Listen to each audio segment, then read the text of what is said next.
Hi everybody, we're here today. I'm here today with one of my favorite people in the whole world, Joyce Jones. I used to be a Jones, but I don't think we're related. But anyway, I've known Joyce for about 7 years. Jose's known her for a little bit longer because he met her while I was in Africa. But she was a little bit scared. I felt God wanted her story to get out there. I think it will help so many people, but she was a little bit scared, but she's overcoming her fear.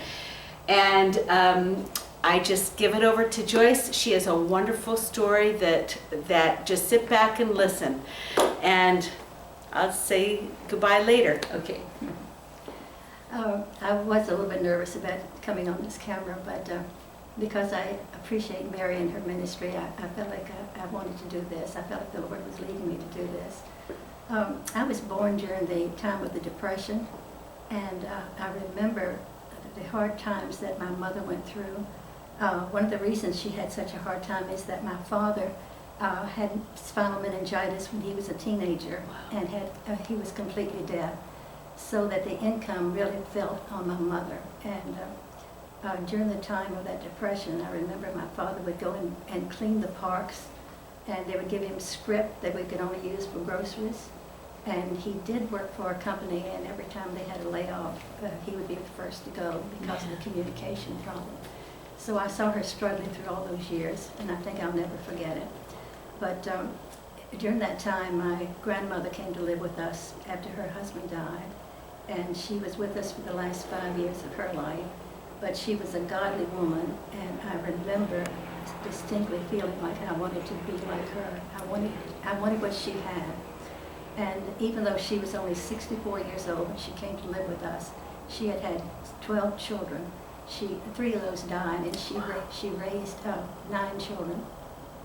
But during that time, while she was with us, she still taught Sunday school, and I thought that was very admirable. Well, she died shortly after I received salvation, was baptized, and then World War II broke out, and then my mother and father had marital problems, and they divorced, and mother and I moved from Virginia to Florida, and everything was upside down, it seemed to me. But anyway, during that time, I had strayed from the church, and I regretted it because I remember when I would see a church, I just had a funny pull within me that I had such respect for that church. So when I graduated from high school, I went to a Presbyterian college. I did meet my husband there, and everybody there I thought was saved and going to college and going to church on all the times that we had to go there. It was compulsory, but anyway, I enjoyed that. We did marry the year after I left there, and we had 4 children.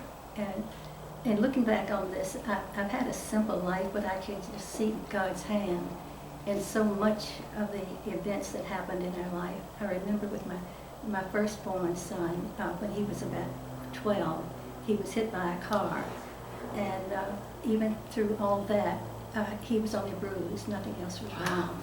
God. And a couple of years later, he was a passenger twice in a car that crashed, and he walked away unscathed from that. Which one of these children? This is Mark, my first Wow. one. Yeah. So just looking back, I can see his hand on so many things in their lives. That's It's amazing. wonderful. But getting back to my husband, I thought that he was saved when we married. He had said that he had had a spiritual experience when he was a teenager, but he didn't want to talk about it. And he went to church with me for years, but I could tell his heart was not in it. His mind was someplace else. And I started praying for his salvation. I think I prayed, but we were married for 52 years before he died. And 52. I was praying for him through most of that time. And so, but anyway, I just wanted to get to that part about his the end of his life. He was 77 years old, and he came to me one night and asked me to pray for him. He woke me up, and so I started praying for him, and I led him into a prayer of salvation. And 4 days later, he was gone.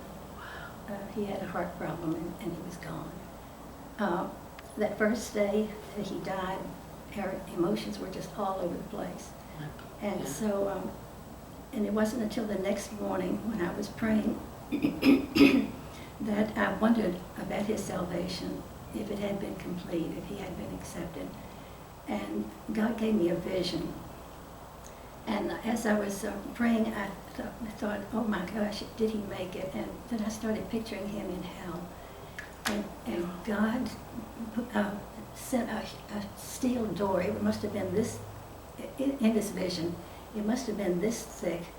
And I remember when it slammed down beside me, I could feel the air and I could hear the noise, and I knew that I was not to picture him in hell. Wow. So I took that as a confirmation that he had made it. Yes, because he asked you to lead him in a prayer of salvation. No, he didn't ask for the salvation part, he just asked me to pray for him. Wow. But he did follow what I said. And so my daughter spent the night with me that first night. Well, she stayed several nights. And during that first, all this happened within 24 hours after he died. And she had a vision during that morning, and she was wide awake, and she saw two big baskets in the air, in the heavens, just turning over, and these puffs of clouds were rolling out of it. And she heard a voice that this is the, oh, she said the peace was just unbelievable. She had never experienced that peace before. And she heard a voice saying, this is what he is experiencing right now. Wow. Mm-hmm. And he wants you to take care of his mother. Wow. And so... Of your mother. Yeah. Yeah. And so she told me about that in the morning. And she didn't know that I didn't sleep at all that night. But anyway, that morning she was telling me about it. And then we had a phone call from my firstborn son. And he says, Mom, you'll never believe this. He and his wife had put a bid in for a lot to build a house, because so many people wanted that property, so they were doing it by lottery. Mm-hmm. So after he heard that his father died, he didn't know whether he should go ahead and attend the drawing or whether he should give up on his plans or what should happen at that point. But then since they put the money up, they went ahead, and they were the first ones to be called. Wow. for the lot. And then within 5 minutes, the next son called, and he said, Mom, you won't believe what's happened to me. He said, I smelled the sweetness of flowers, like as if I was in a florist. He said, I got up and I walked all over the house and I could not find the source of it. And he said, I got back in bed and another wave of the fragrance came through again. And so we were just, my daughter and I were just talking about it. So, oh my goodness, what is happening? My next son called and he said, oh Mom, let me tell you what happened to me. He said, I was praying and he said, I felt like I was right in front of God. He said, I've never had such a close experience in all of my life. And so anyway, all that was wonderful. We just couldn't get over it. But during this funeral service, I had planned that we'd have the viewing in the morning, and then the service would follow that. And just before we turned to the service part, my friend and I were standing by the coffin looking at my husband. And right in front of our eyes, the corners of his mouth went up into a smile. Oh my goodness. And there were 4 of us who saw this. 4 of you saw the same thing. Yes. Man, So I felt like that was a double confirmation that he had made it to heaven. That's amazing. Yes. Isn't that wonderful? Wow, Joyce. So, anyway, he's been dead for 14 years now, but a year after he died, I started going to a Spirit-filled church, and I received the baptism of the Holy Spirit. And so... Could you explain what that means? Because we've never talked about that before in my little show or whatever. Well, the preacher was talking about the baptism and how people's lives have changed when the Holy Spirit comes in force, because we do have the Holy Spirit within us. Uh-huh. But then this is a stronger measure that comes upon you, and you speak in tongues. That's the telltale mark that's what has happened. But it has nothing to do with salvation, right? Because right. I was already saved. Yeah. So it came in with a very strong force. Immediately I felt I felt the Spirit come into my mouth and go down to my belly. And then the words of the tongues came up through my mouth, and I went down on the floor. Had you ever known about this experience? Had you known? Had you wanted it, or? Well, a few years before my husband died, I started hearing about the charismatic movement, and I prayed to the Lord, and I said, "What is this movement? Is it authentic?" And I said, "I'm curious about it." And about 4 days later, the Lord said to me, these words dropped into my spirit. He said, "It's a deeper walk." Oh. And that's all I needed. Man, that explains it in one sentence. It's a deeper walk. Yes, Wow. yes. And so, anyway, I was curious to get it after hearing that, in the situation I was in, I couldn't walk away from the church I was in and make that change. So when my husband died, I did. Oh. So from that point on, I felt like there was a fire within me, and I just can't get enough of hearing about him, reading about him, talking about him. It's like a new hunger. hunger for God, a new thirst. When you say fire, that's what you. Can you feel him in there, or what? No, but I feel as if I want to do something about it. I want to act upon it. Okay. It's like you have a desire just to put into action all the things that you've learned your whole life. I guess that's a good explanation of it. Yes, yes. But anyway, let's see. I was 72 years old when my husband died, and then I met you all, and I went on my first mission trip when I was 80 years old. Whew, can you believe that? And I've been on several trips since then.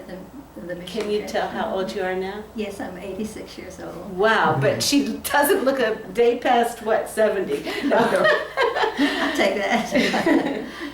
So it's been a very interesting part of my life. Wow, But Joyce. as I said, it's been a simple life, but God has been there all the time. And looking back, I can see we were always overcomers, no matter what Yes. crisis we were in. And even we survived the depression in all those years when my mother was struggling. So. Wow, that is an amazing story.